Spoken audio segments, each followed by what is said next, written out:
Tia Cassia.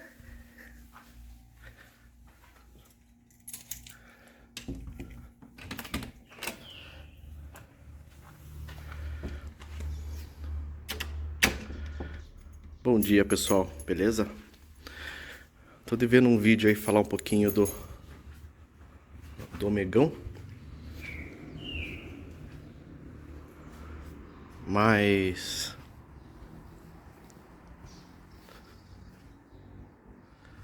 tá sujo. Vamos dar uma lavadinha nele. Agora sim, limpinho. Ainda com o polimento da Alfa Luxo, do nosso amigo Thiago, que dá uma mão lá, libera o espaço pra gente fazer lá o nosso podcast. Vou colocar aí na descrição aí, quem não conhece, o link do canal.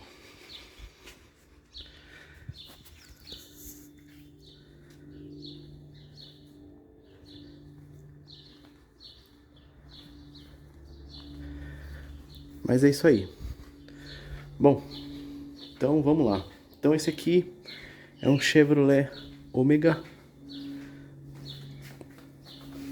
CD 3.6 V6 e sempre apoiando o pessoal do Fretalto lá, que é a galera que gosta de carro de verdade. Então, falar um pouquinho então desse carro.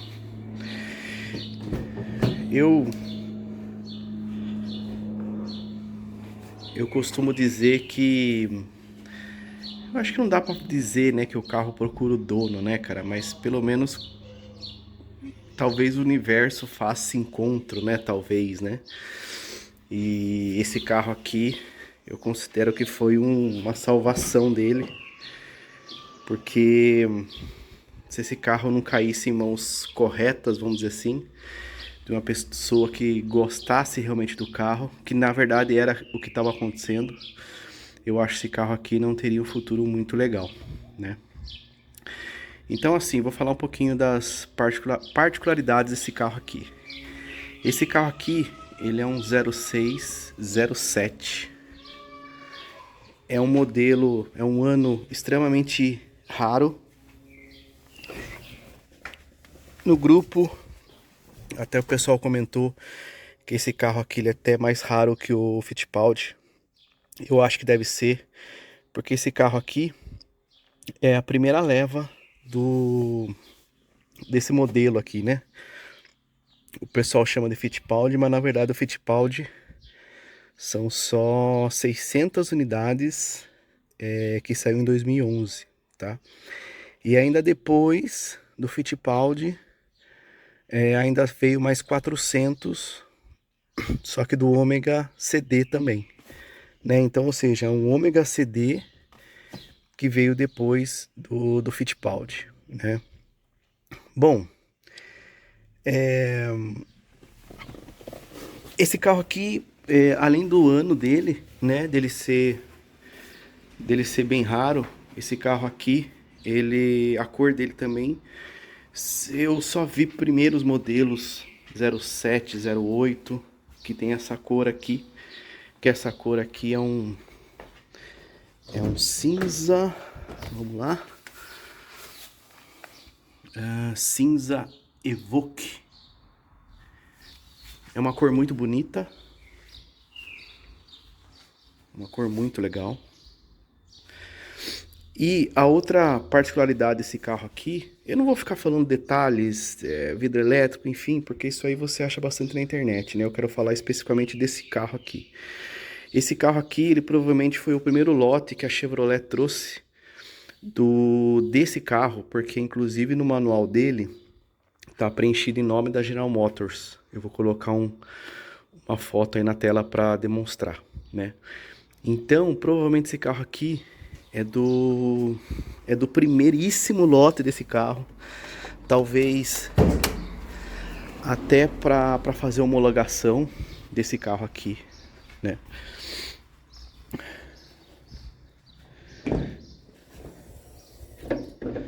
Motorzão do bicho, tá um pouquinho sujo. Eu lavei o carro, mas ainda vou passar um pano aqui ainda. É porque os outros carros até eu jogo uma aguinha, mas esse aqui eu não faço isso não, porque eu já vou contar pra vocês aí uns problemas que eu tive, né? Então, só pra falar a questão da história dele, então ele tá preenchido o nome da General Motors. E quando eu fui fazer o documento desse carro, a documentação desse carro empacou. Por conta disso aqui, por conta da chave dele. Essa chave dele, você pode ver que a lâmina, ela segue, vamos dizer assim, a chave, né? E originalmente ela é ao contrário, né? Imagine que ela ficasse dessa forma, só que nessa posição, né? E no recal falava que corria o risco da pessoa, por algum motivo, bater o joelho ali e desligar o carro andando. Então, agora, como o Detran não passa mais, o documento literalmente não anda por conta de recal pendente, então eu tive que fazer, tá? Mas vou te falar, para descobrir isso, olha, não foi fácil não. Porque o Detran não te informa, sabe? Se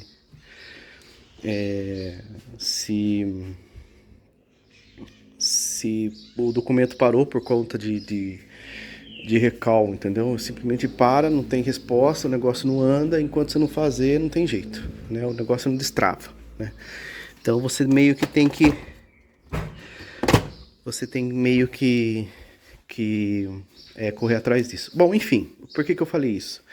Porque por conta disso eu precisei ir numa concessionária Chevrolet aqui da cidade de Sorocaba, né?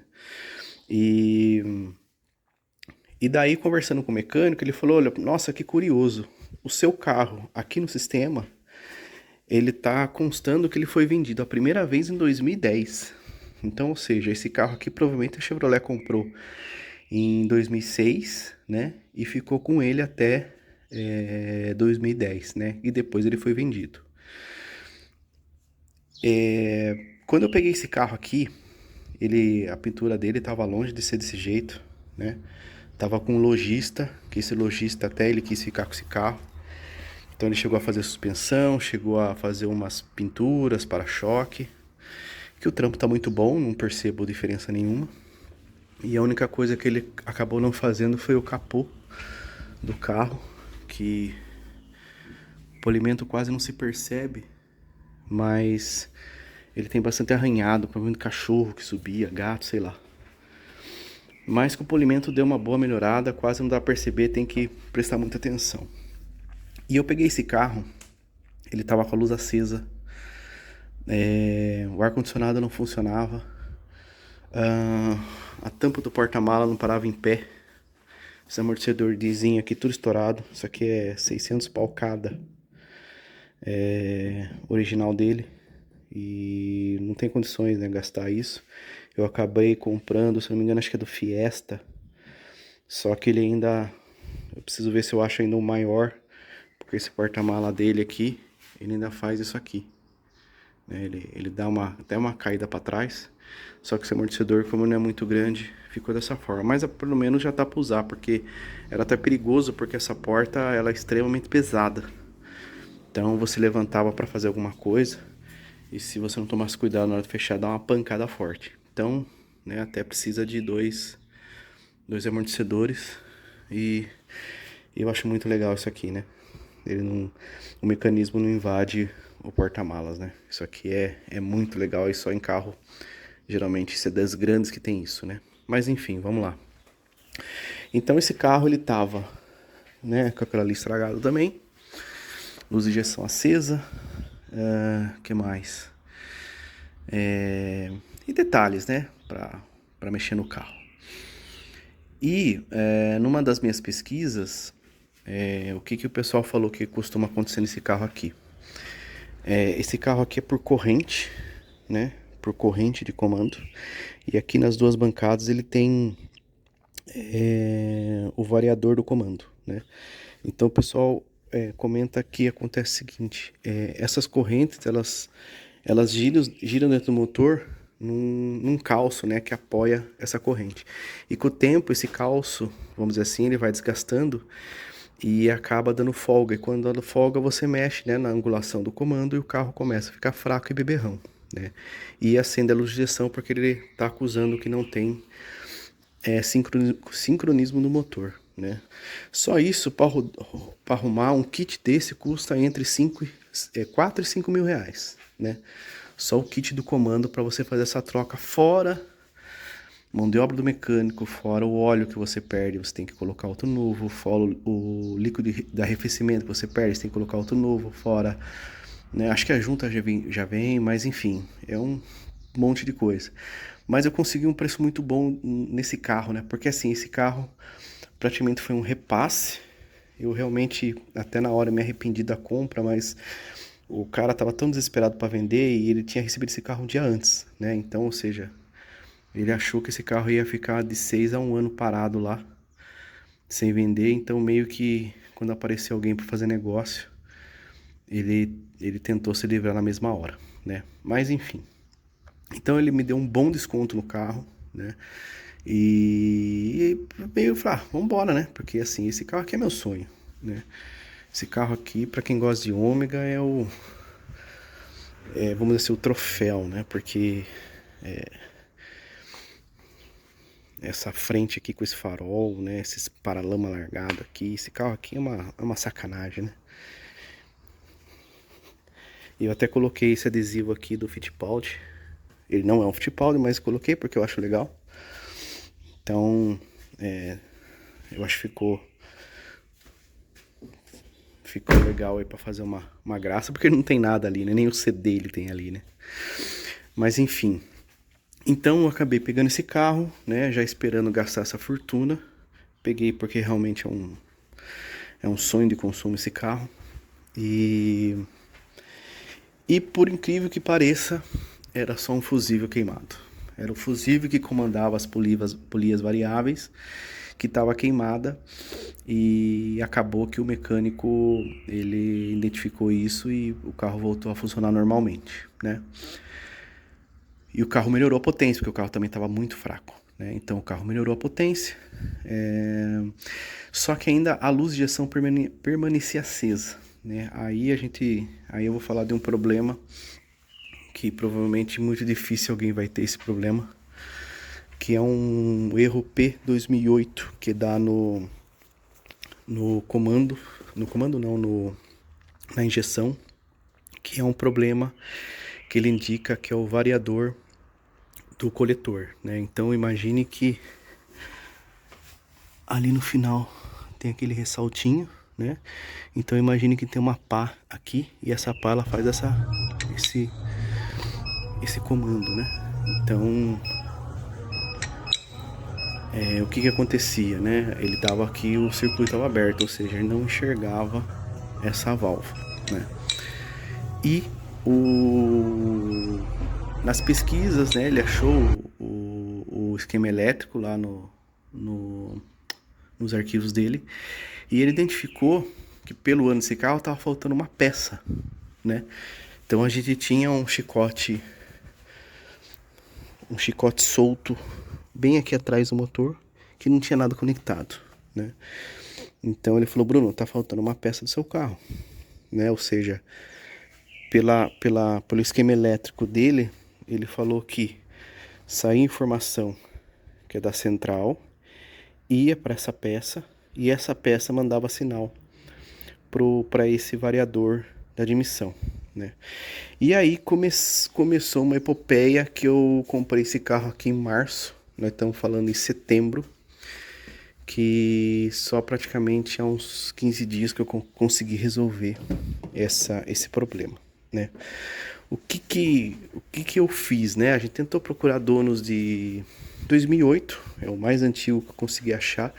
Na internet, fuçando muito, eu achei o 07, 08, mas não tem essa peça, né? A gente conversou com as pessoas, eu pedia para as pessoas olhar no motor dele, falou, Bruno, não tem nenhum conector solto e muito menos alguma peça de um conector ali, né? E conversando com alguns mecânicos especialistas nesse carro, né? Eles até riam, né? Riram do meu mecânico, inclusive, eu acho. Eu achei de muita falta de educação, muita arrogância. Mas enfim, o meu mecânico ficou muito chateado e é um cara que é amigo meu, é um cara que eu considero pra caramba, e ele tava certo no final, né? Então, o que aconteceu? Só para dar uma resumida na história, vamos ser direto. Eu acabei procurando, não achei nada na internet, procurei no Facebook, fiz postagem nos grupos do Ômega desse carro no Brasil e nada. Aí eu tive a ideia de fazer num grupo do Facebook lá dos proprietários lá da Austrália, né, desse modelo aqui, né. E depois de mais ou menos uns 15 dias, um cara comentou um link de um fórum bastante antigo lá da Austrália, que lá ele explicava o que era esse problema, né? Eu já tinha até chegado nesse fórum nas minhas pesquisas, mas eu não cheguei na solução, né? Então, na verdade, o que acontece? Logo quando a Chevrolet lançou esse carro especificamente, esse motor, eles perceberam que o sinal da injeção eletrônica, ele não era, talvez, vamos dizer assim, forte o suficiente para poder trabalhar com esse variador da admissão. E daí o que eles fizeram? Eles colocaram um tipo de um amplificador, vamos dizer assim, né? Um relé, né? Ele mandava o sinal e essa peça mandava o sinal. Só que com o tempo, a Holden descobriu que isso era desnecessário, né? Então o que eles fizeram? Eles fizeram uma atualização da central eletrônica e vendiam um kit que na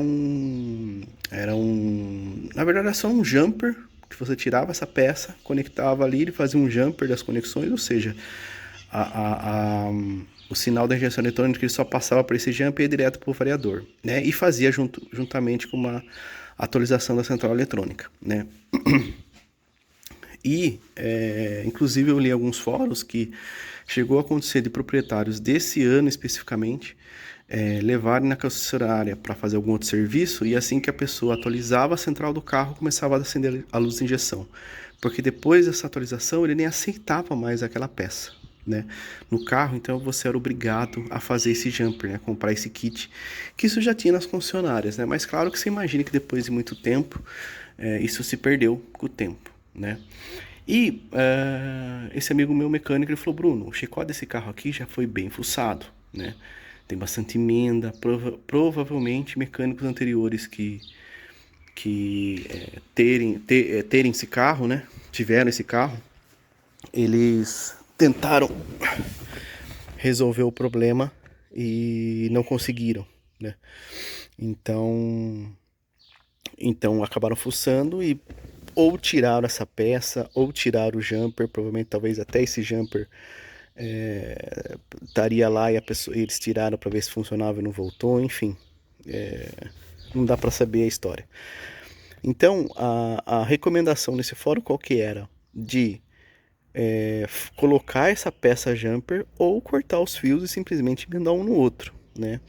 Só que assim, junto com isso, você também tinha que mudar uma posição de um fio no conector da injeção eletrônica. Então você tem que tirar o conector lá da injeção eletrônica, aquele conector grandão, tirar um fio de um pino tal, de uma posição tal e colocar em outra, né? E por incrível que pareça, a gente fez e sumiu a bendita da luz de injeção. Bendita, ela acabou apagando e o carro não tem mais difícil falar, né? Chevrolet não tem mais luz de injeção acesa, mas assim agora tá funcionando esse variador. O que eu percebi, né? Mas assim é muito sutil, que quando você vai sair com o carro, né? Como a ideia dessa pá é justamente fechar a entrada de ar, né, para melhorar o torque em baixas rotações, você percebe que você dá uma triscada no acelerador, assim você vê que o carro já levanta, né? Antes você tinha que acelerar assim, um pouquinho mais para o carro desenvolver, né? Não percebi mudança do consumo desse carro aqui. Falando em consumo desse carro aqui. Esse carro andando é um carro que você percebe, você andar com o carro, você percebe que ele é um carro pesado, né? É um carro que ainda mais por ser automático, né? Ele é um carro que você vê que demanda um tempo, conversor de torque, etc e tal. Você vê que ele sofre um pouquinho para andar, então ele gasta um pouco mais, né? Então vamos tirar aqui ó, agora até sumiu a luz de injeção. Ela tá acendendo de vez em quando e ele dá uma mensagem de verificar o motor. Agora acho que pelo jeito essa mensagem, segunda vez que acontece isso depois que a gente fez esse ajuste. A luz acende, aí sendo um pouco ela apaga. Mas né, sendo um Chevrolet. Então vamos lá. Então vamos lá, algumas informações aqui. Então esse carro tá com 97 mil quilômetros, é muito pouco, tá? Esse problema que eu comentei no começo do vídeo, que é dessa corrente do comando que desgasta, o pessoal fala que isso acontece mais ou menos uns 110, 115 mil quilômetros com o carro, tá? Isso é o mesmo problema que acontece na Captiva V6 também, tá? Então, vamos dizer assim, eu tenho ainda uma folguinha ainda para rodar antes de ter que mexer com isso, né? Óbvio que eu vou tentar me preparar financeiramente, ou até tentar importar, porque é até difícil achar no Brasil isso, né? Então aqui você tem um consumo de 6,8, né? Isso aqui é um consumo andando na cidade, que eu considero até bom, né? Pé de boa, sem acelerar muito, bem tranquilo mesmo. Eu ando em Sorocaba, então aqui não é uma cidade tão plana, né? Talvez uma Brasília da vida o consumo seja um pouquinho melhor, mas não faz muito mais que isso, né? Na estrada esse carro surpreende. Esse carro aqui ele chega a fazer 12 quilômetros por litro, né? Na cidade eu acho muito bom. Eu tava vendo um vídeo ontem de um cara de Curitiba não, minto, Jundiaí, com Fittipaldi, e ele falou que fazia também essas médias. Claro que esse carro aqui é 260 cavalos e o Fittipaldi é 290, né? Esse carro aqui é uma injeção indireta e no Fittipaldi é uma injeção direta. Então, ou seja, lá ele consegue um consumo igual ao meu, só que com muito mais potência. E óbvio, o cara tava falando que ele anda muito de boa com o carro, né? Então é isso. Então essa aí é a história do carro, esses são os problemas que eu tive. Fora isso, o carro tá muito bem conservado, né? Aqui eu mudei, eu envelopei de black piano. Isso aqui era cinza, era um cinza desse cinza aqui, né? Só que dava uma cara de velho pro carro, uma cara de carro antigo, né? Aí eu acabei envelopando de black piano e achei que ficou muito bom, né? Ficou bem legal. Tô pensando em depois fazer aqui também, mas aqui eu tenho que tirar a bolsa do airbag, tenho que desligar a bateria, enfim. É isso. Coloquei LED, né? Coloquei LED no carro, onde eu consegui colocar aqui atrás. O DVD dele não tá funcionando e tá quebrado aqui. Eu ainda tô na busca ver se eu acho essa moldura, que também é bem difícil. Coloquei esse LEDzinho azul. Na verdade eu comprei errado no na AutoZone. E acabou que eu coloquei azul mesmo só por graça. Tava lá parado lá, falei, vou pôr no pé aí. Ficou legal, de noite é legal, minha filha gosta. Coloquei essas rodas também, da roda da BMW. São uma roda 18 polegadas. Elas são duas talas, na frente é 7,5 e atrás é 8. Na frente tá com 2,25, atrás tá com 2,45. Eu achei que casou bem com o carro. Ficou bem legal. Conforto perdeu, né? As originais dele 17, que é o perfil um pouquinho maior, o carro era mais confortável. Agora você percebe que o carro pula um pouquinho. Claro que eu percebo isso porque eu rodei com as outras, então mas quem anda com a roda, o carro com essa roda aqui, vai falar, porra, mano, você tá reclamando, o carro tá pulando, né? Mas você percebe que o carro não é tão confortável quanto as originais, né? Mas eu gostei da roda, né? Ainda não sei se eu vou rebaixar ele. Eu cheguei a comentar nos grupos de rebaixar esse carro, mas o pessoal fala que é rebaixar para começar a ter problema de suspensão, estourar bucha. E o cara que eu peguei esse carro, ele falou que ele gastou uns 5 pau nessa suspensão aqui. Eu acredito porque realmente tá zerado.